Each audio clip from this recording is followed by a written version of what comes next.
Hello everyone and welcome back to yet another video edition. আজকের এই ভিডিওতে আপনি যে জিনিসটা জানতে পারবেন সেটা হচ্ছে STP. What is this STP all about? So STP হচ্ছে systematic transfer plan. So systematic transfer plan কাদের জন্য হেল্পফুল, কাদের জন্য অ্যাপ্লাই করা উচিত এবং এটা কিভাবে আপনাকে বেনিফিট দিতে পারে, তো সেই সম্পর্কে আজকের এই টপিকটা। এবং এই টপিকের একদম এন্ড পর্যন্ত আপনারা অবশ্যই থাকবেন, তাহলে আপনারা যে বেনিফিটটা পাবেন সেটা এসআইপি করে সেই বেনিফিটটা পাবেন না। এসআইপির থেকে আরেকটু বেটার ওয়েতে যদি আপনি বেনিফিট চান, আরেকটু বেশি রিটার্ন যদি চান, সায়েন্টিফিক নিয়ম অনুযায়ী আরেকটু বেশি রিটার্ন চান, তাহলে এই ভিডিওটা আপনাকে অত্যন্ত হেল্প করতে চলেছে। সো সবার প্রথমে আমি এসটিপি জিনিসটা কী হয় সেটা বলে দিই। সাপোজ আপনি কোনো একটা ফান্ড কিনতে চাইছেন, তো সেই ফান্ডটা কেনার জন্যে সবার প্রথমে আপনাকে একটা পারচেজ অর্ডার প্লেস করতে হয়। ফান্ড পারচেজ অর্ডার ও ফান্ড বাই অর্ডার প্লেস করতে হয়। তো সেটা আপনি প্লেস করলেন, প্রথমে আপনি একটা ফান্ড কিনে নিলেন। লেট সাপোজ আপনি 1 লাখ অ্যামাউন্টের একটা ফান্ড কিনে নিলেন। এরপরে আপনি কি করবেন, আমি এক্সাম্পল দিয়ে বলছি। সাপোজ আপনি এইচডিএফসি ব্যাংকের ফ্লেক্সি ক্যাপ ফান্ড একটা কিনে নিলেন। ওকে, তো এইচডিএফসি ব্যাংকের ফ্লেক্সি ক্যাপ ফান্ড কেনার পর আপনি চাইছেন যে এইচডিএফসি ব্যাংকের ফ্লেক্সি ক্যাপ ফান্ডে আপনি 1 লাখ রুপিস ইনভেস্ট করেছেন, সেটা থেকে আপনি কিছু পরিমাণ অ্যামাউন্ট আপনি অন্য একটা ফান্ডে একটা সিস্টেমেটিক ওয়েতে ট্রান্সফার করবেন। যেরকম এসআইপি হয়, যে আপনি একটা ফান্ড কিনছেন, ব্যাংক থেকে প্রতি মাসে টাকা কেটে নিচ্ছে।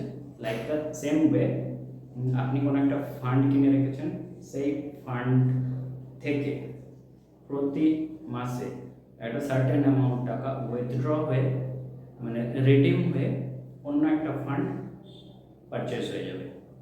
এই প্রসেসটাকে বলা হয় এসটিপি। এবং এক্ষেত্রে কি না, যে ফান্ডটা আপনি প্রথমে কিনে রেখেছেন সেই ফান্ডটা যতটা ভ্যালু আছে সেখান থেকে কম হবে ভ্যালু, যেটা হচ্ছে সুইচ হয়, সুইচ অর্ডার হয়। মানে এই একটা ফান্ড, সাপোজ ফান্ড এ আপনি কিনে রেখেছেন, ফান্ড এ থেকে ফান্ড বি। তো সোর্স ফান্ড হচ্ছে ফান্ড এ আর ফান্ড বি হচ্ছে টার্গেট ফান্ড। সোর্স ফান্ডে বেশি পরিমাণ টাকা থাকতে হবে, বেশি পরিমাণ ইনভেস্টমেন্ট থাকতে হবে, সেটা থেকে একটু একটু করে প্রতি মাসে ইনভেস্টমেন্ট বি ফান্ডে ট্রান্সফার হবে। সো আমি যেটা এক্সাম্পল বলছিলাম, এইচডিএফসি ফ্লেক্সি ক্যাপ ফান্ড যদি হয় এইচডিএফসি মিউচুয়াল ফান্ড হাউসেরই, অর্থাৎ এইচডিএফসি এএমসিরই অন্য একটা ফান্ড আপনি চুজ করতে পারেন। তো এইচডিএফসি মিউচুয়াল ফান্ড হাউসের আন্ডারে সোর্স ফান্ড হবে এবং টার্গেট ফান্ডও হবে এইচডিএফসি মিউচুয়াল ফান্ড হাউসের আন্ডারে। সো এরপরে আমি চলে যাই এইচডিএফসি ফ্লেক্সি ক্যাপ থেকে। সাপোজ আপনি এইচডিএফসি মিড ক্যাপ এটাতে আপনি ট্রান্সফার করতে চাইছেন, তো একটা ক্যাটাগরি থেকে আরেকটা ক্যাটাগরির ফান্ডে আপনি এসটিপি অর্ডার প্লেস করছেন এক্ষেত্রে। তো এটা হচ্ছে এসটিপি, অর্থাৎ সিস্টেমেটিক ট্রান্সফার প্ল্যান।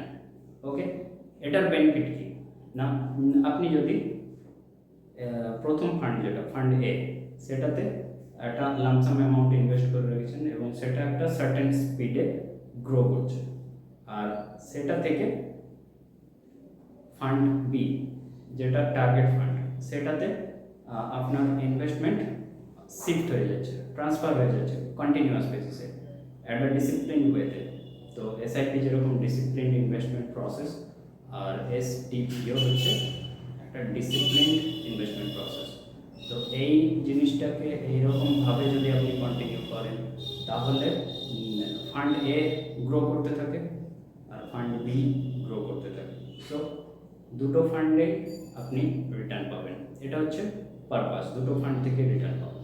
এখন যেটা প্র্যাকটিক্যালি ইমপ্লিমেন্ট আপনারা করতে পারেন সেটা হচ্ছে মার্কেট ফ্লাকচুয়েট হয়। তো ফান্ড এ ওপরে থাকবে না ফান্ড এ নিচে থাকবে, সেটা আপনি বুঝতে পারছেন না, যেহেতু মার্কেট ফ্লাকচুয়েট হচ্ছে আর মার্কেট কন্টিনিউয়াস বেসিস ফ্লাকচুয়েট হয়। সো এই জিনিসটা ইমিডিয়েট টার্মে আপনি যদি একদম এসটিপি অর্ডার কোনো একটা ফান্ড এ কেনার সাথে সাথে প্লেস করতে চান, তাহলে আপনাকে আমি সাজেস্ট করবো আপনি লিকুইড ক্যাটাগরির ফান্ড কিনুন। লিকুইড ফান্ড, ফান্ড এ, লেট সাপোজ এইচডিএফসির এক্সাম্পল দিচ্ছিলাম, তো এইচডিএফসির লিকুইড ফান্ড আপনি কিনে নিলেন। এইচডিএফসির লিকুইড ফান্ড আপনি কিনে নিলে আপনি নেক্সট যেটা এসটিপি অর্ডার প্লেস করবেন, লেট সাপোজ আপনি এসআইপির মতো এসটিপি করবেন। তো এইচডিএফসির লিকুইড ফান্ড এটা হচ্ছে কন্টিনিউয়াস বেসিস গ্রো করবে, মার্কেট ফ্লাকচুয়েশনের ওপরে এটা ফ্লাকচুয়েট করে না, মার্কেট আপ যাক বা ডাউন যাক এটা নিজের স্পিডে গ্রো করবে, এবং এটা অন অ্যান অ্যাভারেজ আপনাকে ইয়ারলি প্রায় 6.5% থেকে 7% বা 6% এরকম একটা রিটার্ন দেওয়ার ক্ষমতা রাখে। ব্যাংকে ফিক্সড ডিপোজিট করলে যেরকম স্পিডে আপনার টাকাটা গ্রো করে, যেরকম রিটার্ন আপনি পান, ওভারঅল সেম টাইপের রিটার্ন আপনি লিকুইড ক্যাটাগরির ফান্ডে পাবেন। সো ফান্ড এ অর্থাৎ এইচডিএফসি লিকুইড ফান্ড, এবং ফান্ড বি এখানে আপনি এসটিপি অর্ডার প্লেস করছেন। তো সোর্স ফান্ড, ফান্ডে HDFC liquid fund, target fund, fund B, সেটা হচ্ছে লেট সাপোজ এইচডিএফসি ক্যাটাগরির অন্য একটা ফান্ড, সেটা স্মল ক্যাপ হতে পারে, মিড ক্যাপ হতে পারে, আলাদা যে কোনো ক্যাটাগরির ফান্ড হতে পারে, বা আলাদা যে কোনো ফান্ড হতে পারে। ওকে, সো একই মিউচুয়াল ফান্ড হাউসের আন্ডারে, একই এএমসির আন্ডারে আলাদা যে কোনো ফান্ড, ফান্ড বি হতে পারে। তাহলে আপনার একটা জায়গাতে ফান্ড যেটা থাকছে সেটা কন্টিনিউয়াস বেসিসে গ্রো করছে, এবং সেটা ইকুইভ্যালেন্ট টু ফিক্সড ডিপোজিটের রিটার্ন দিচ্ছে আপনাকে, যেটা আপনি গেইন পাচ্ছেন, এবং এটা মার্কেট ফ্লাকচুয়েট হলো এটা আপনার কন্টিনিউয়াস ওপরের দিকেই থাকবে।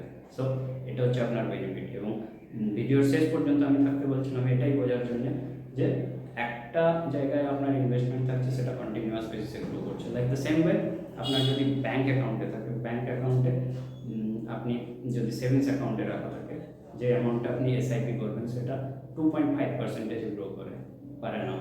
আর এখানে আপনার লিকুইড ফান্ড ক্যাটাগরিতে 6.5% বা 6.4% বা 7% বা 6% মোটামুটি সেভিংস অ্যাকাউন্টের থেকে বেশি রিটার্ন দেওয়ার ক্ষমতা রাখে এটা। পার অ্যানাম এই পার্সেন্টেজগুলো ক্যালকুলেশন হয়, এবং এটা on a daily basis reflect করে আপনার ফান্ডে। সো এখান থেকে আপনি সুইচ করে এসটিপি অর্ডারের মাধ্যমে এখানে কন্টিনিউয়াস বেসিসে একটা ডিসিপ্লিন ওয়েতে পারচেজ করে যাচ্ছেন। So this is all about STP order. Okay, so STP order এরকমভাবে প্লেস করলে আপনি 1 নম্বর বেনিফিট পাচ্ছেন, যেটা ফিক্সড ডিপোজিটের মতো ইকুইভ্যালেন্ট রিটার্ন পাচ্ছেন, এবং এসআইপি মোডে আপনার যখন রিটার্ন হচ্ছে, এসআইপি মোডে return on continuous basis SIP চালিয়ে গেলে ফিক্সড ডিপোজিটের যে রিটার্ন আছে সেটাকে বিট করার ক্ষমতা রাখে এসআইপির রিটার্ন, ইনফ্লেশনকে বিট করার ক্ষমতা রাখে এসআইপির রিটার্ন।